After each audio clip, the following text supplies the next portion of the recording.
Hey guys, I'm Anna Scott Myers. I'm the current Furman Farm manager, and so I'm going to talk to you guys a little bit today about what we do on the farm.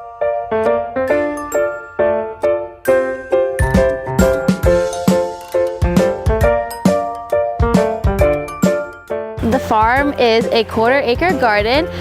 We use 100% organic practices.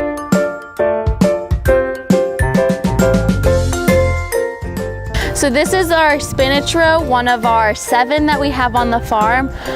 So if you're ever at the salad bar and you're getting a salad with some spinach, this is where it comes from. And we've probably given the dining hall over 100 pounds worth of the spinach in the last 2 weeks.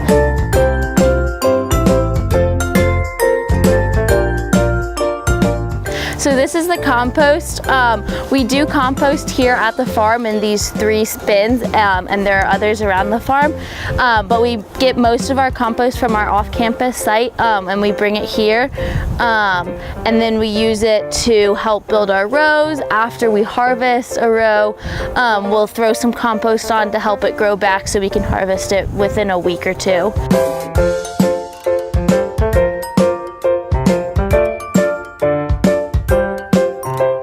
Composting, we get all of our food waste from the dining hall, and we take it to an off-campus site and we compost it to then be brought to the farm to use.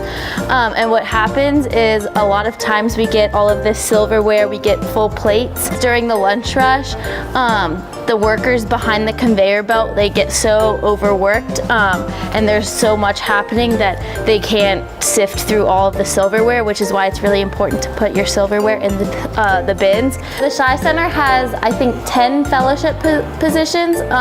You can apply in September.